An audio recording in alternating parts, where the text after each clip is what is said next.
Hey guys, welcome to the very first video on the retro gaming. I've been playing video games since I was a kid. I remember getting lost in the first Rayman and even Sea Legends, for those who know, on the family computer. Growing up, my parents weren't too keen on video games, so I didn't have much access to them. That meant I mostly played on PC, but I never missed a chance to get my hands on a Super Nintendo, a PS1 or a GameCube whenever I visited friends. Like a lot of people, I used to sell my games just to afford the latest releases. Do I regret it? Definitely. But about 15 years ago, I started thinking back to all those games I used to love. One of the first titles I rebought when I started collecting again was Sonic Adventure 2. When I started working on this video, I was all ready to tell you how amazing this game still is. Probably the best 3D Sonic game, right?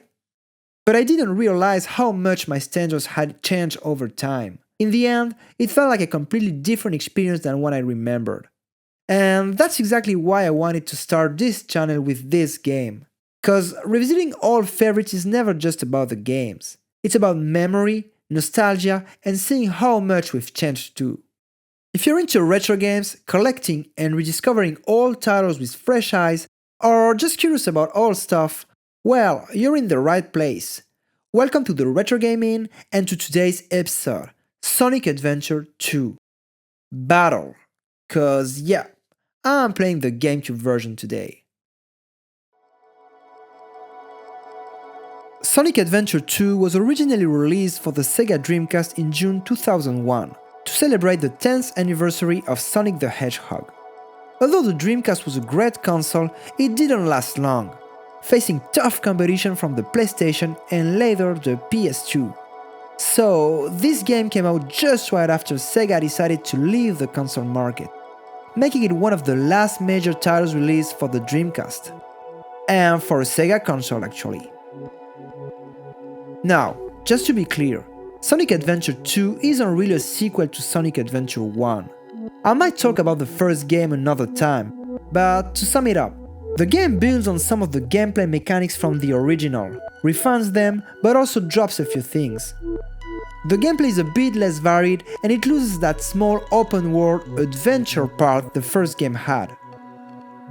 Anyways, the version we're playing today is the GameCube port, released 6 months after the Dreamcast version.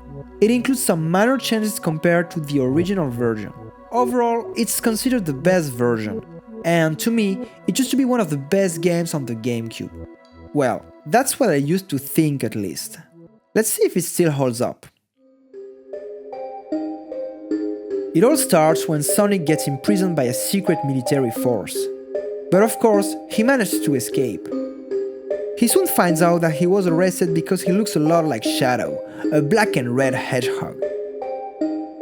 Shadow is basically the badass antagonist of the game, and probably one of the best things about it.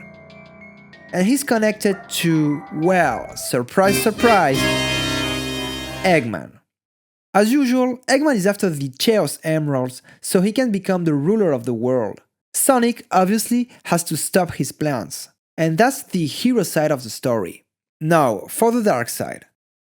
I didn't mention it yet, but one of the coolest things in this game is that you can play both sides, the good and the bad.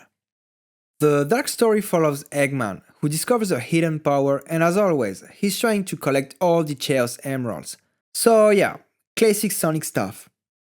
On the hero side, you play as Sonic, Tails and Knuckles.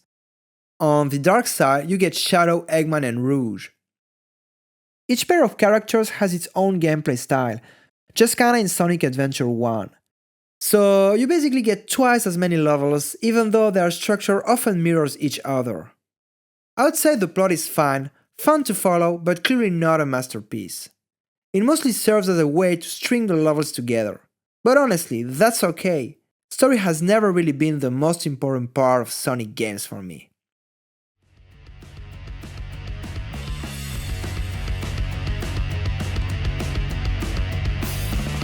Sonic Adventure 2 is an action platformer with run-and-gun shooting phases, and some exploration levels that are very boring. Yeah. When you play as Sonic or Shadow, you'll go through fast-paced action levels with loops, speed boosters, enemies to destroy, and platforms to jump on. And honestly, those are by far the best stages. I even found myself wondering, why didn't the devs just focus on that kind of gameplay? These stages clearly favor speed over exploration. You can jump, do homing attacks, and the classic spin attack. It's this great mix of platforming and speed. Well, maybe not that perfect. See, I used to love these levels. I remember them as flawless. And yeah, they're still really fun to play, especially in multiplayer where they almost turned this game into an action racing hybrid. But man, I didn't remember the camera issues being that bad. Like seriously, it gets pretty rough sometimes. And the homing attack, which is supposed to automatically lock onto enemies, well, sometimes it just doesn't. You'll miss the target and get hit. A lot. It's okay if you have rings, but if you don't, one hit and you're done. That can get really frustrating. Then you've got the Tails and Eggman levels, more shooter oriented. You move through the stages in these very 2000 style mechs, blasting enemies to clear your path. I used to think these levels were just okay, not amazing but fine. But honestly, replaying them now, they're actually kind of fun. Yeah, there's still some camera problems, but since you move way slower than in the Sonic Shadow stages, it's way more manageable.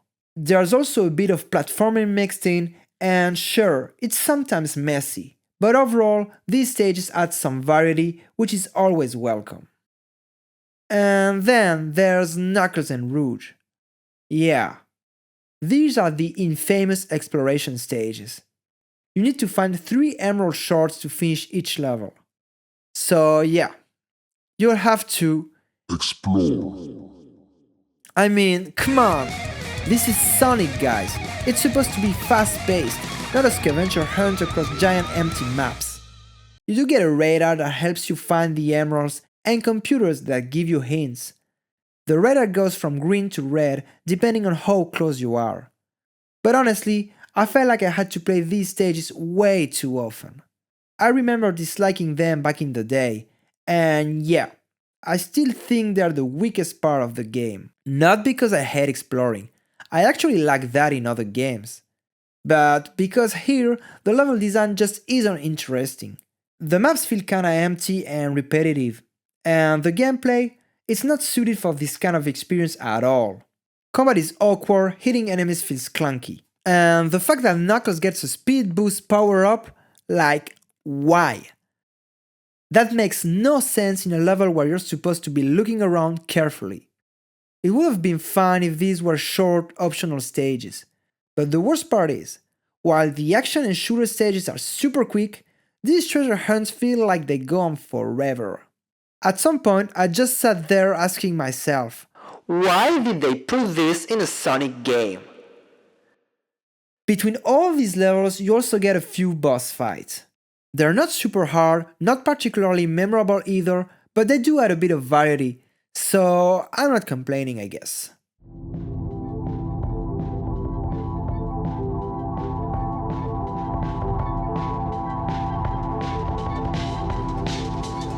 Overall, the game has aged pretty well for its time. Yeah, some details definitely feel dated, but the graphics aren't blurry at all. The game runs smoothly, and its artistic direction, that Y2K futuristic, almost cyber cartoon aesthetic, still feels really fun today. The characters are still the best part.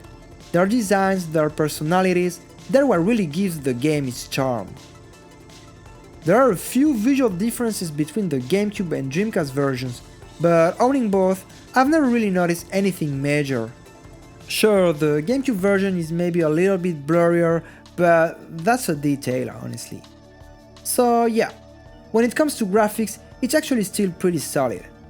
I really enjoy the overall vibe, and again, the characters totally carry it.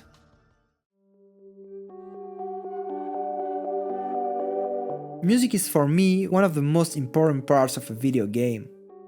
I mean, what would a game be without music? Yeah, exactly. Music creates most of the atmosphere, and I gotta say, in this game, it fits the badass rock and roll vibe perfectly. I remember being obsessed with the first level theme, City Escape. It's this super catchy rock song that really sets the tone from the start. If you haven't heard it, go listen to it. It's really awesome.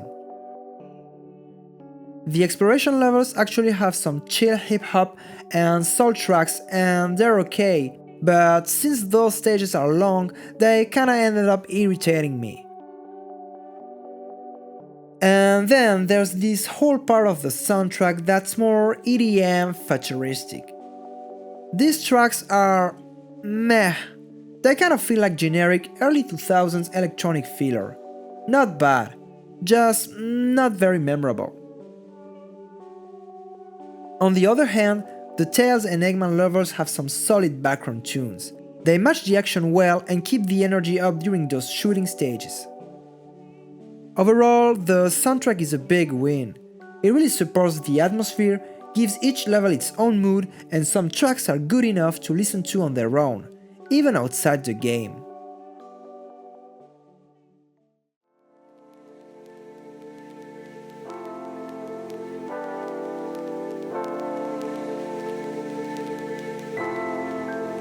This game is pretty easy but feels frustrating.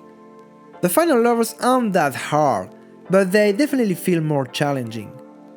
Now, the real question is, are they hard because of the level design or because the gameplay gets messy enough to make you screw up all the time?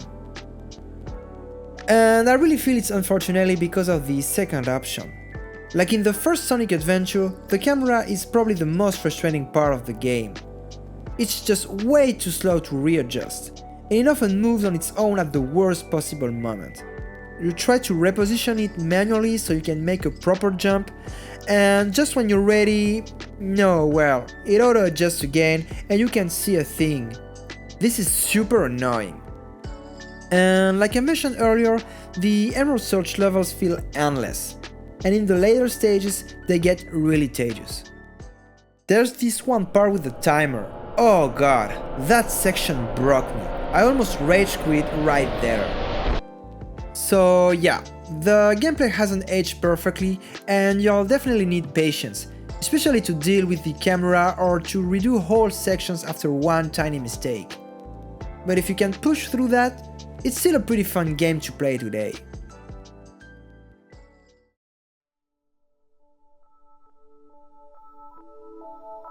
When I first started this review, I was ready to say how amazing this game is. And honestly, in my heart, it still is. The graphics, the music, the speed, it's all there. But I've gotta admit, the gameplay has aged. Back in the 90s, Sonic was a huge franchise, almost on the same level as Mario. Today, it's fallen far behind Nintendo's biggest series. And yeah, I'm probably gonna get a bit controversial here, but I really feel like the Sonic franchise has never truly defined what its gameplay and level design are supposed to be. Sure, you're meant to speed through the levels, and those fast-paced moments, they're amazing. But let's be honest, half the time you don't really know what's going on. Sometimes it feels like the game is playing for you. Now, don't get me wrong, Sonic Adventure 2 is way better than some of the messier 3D Sonic games. Looking at you, Sonic 06. But it still feels kind of all over the place. So yeah, this isn't a bad game, far from it. The action stages and shooting mech levels, they're great, super fun, fast-paced, with just enough challenge to keep you hooked. But then the exploration stages, those and a few messy sections where the camera or level design just fall apart, they're honestly horrible.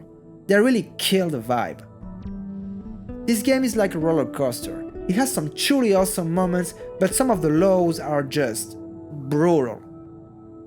Oh, and I haven't mentioned it yet, but there's the Cheo Garden, kind of a game within the game. I didn't really get into it this time around, but if you're into Tamagotchi style stuff, you can raise your chows, train them, enter minigames, and it actually adds a lot of replay value. Not really my thing, but I know a lot of fans absolutely love that part.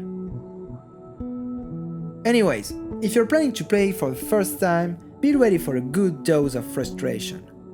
But to me, it's one of the first games I remember playing as a kid, and that nostalgia definitely helps me still enjoying it today. 20 years ago, I would have told you it's one of the best games on the GameCube. And now, well, it's still playable. It still has that fast-paced action, a killer soundtrack, and those cool Y2K era visuals. But if you want to enjoy all of that, you'll have to deal with the messy gameplay and the painful camera. Though, honestly, that's just part of the 3D Sonic experience. If you can get past that, you'll find some genuinely awesome levels and a game that still has some magic left. Anyways, that's it for today's review. Thank you so much for watching. I hope you enjoyed the video. Let me know in the comment sections what do you think about this game and this franchise. If you liked the video, don't forget to give it a thumbs up, and if you want more retro gaming and video game nostalgia, consider subscribing for more content coming soon. I'll see you next time, right here at the Retro Gaming.